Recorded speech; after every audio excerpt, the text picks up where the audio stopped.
சொல்லியிருந்தாங்க. வந்திருந்தோம், தலைவரை பார்த்தோம். ரொம்ப மகிழ்ச்சியாக இருக்குது. தலைவர் வந்து எல்லாரையும் அறிமுகப்படுத்தினாங்க. எல்லோரும் அறிமுகப்படுத்திட்டு தலைவர் சொன்னார், யாருக்கு சீட்டு கொடுத்தாலும் எல்லோரும் ஒற்றுமையாக இருந்து வேலை பார்க்கணும். கூட்டணியாக இருந்தாலும் எதாக இருந்தாலும் நீங்கள் எல்லாம் ஒற்றுமையாக இருந்து வேலை பார்க்கணும். ஜெயிக்க வைக்கணும் கட்டாயம் அப்படின்னாங்க. கட்டாயம் தலைவர் சொன்னது போல் நாங்கள் எல்லோரும் ஒற்றுமையாக இருந்து நம்முடைய கழகத்துக்காக பாடுபடுவோம். நிச்சயம் வந்து 2026 வரக்கூடிய சட்டமன்ற தேர்தலில் திமுக அதிகப்படியான தொகுதிகளை வெல்லும். ஏன் அப்படின்னா இன்றைக்கி நம்மளுடைய தலைவர் கொடுத்துருக்க திட்டங்கள் ஒன்று சிறப்பு வாய்ந்தது. மக்கள் மத்தியில் இன்றைக்கி சிறப்பாக வந்து இன்றைக்கி மக்கள் வந்து எல்லோரும் எடுத்து போய்கிட்டு இருக்காங்க. அந்த திட்டங்களை எல்லார் வீட்லேயும் தலைவரோட திட்டங்கள் போய்கிட்டு இருக்கு. அதனால் மக்கள் மத்தியில் நிச்சயம் தலைவருக்கு தான் ஓட்டு, திமுகவுக்கு தான் அப்படிங்கிறதுல எல்லாரும் சொல்லிக்கிட்டு இருக்காங்க.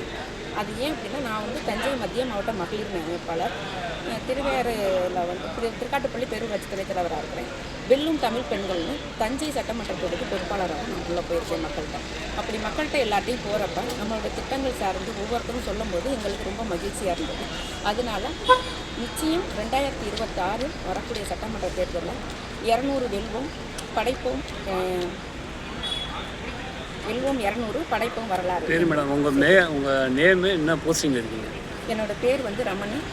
திருக்காட்டுப்பள்ளி பேரூராட்சி துணைத் தலைவராக இருக்கேன். தஞ்சை மத்திய மாவட்ட மகளிர். Okay madam.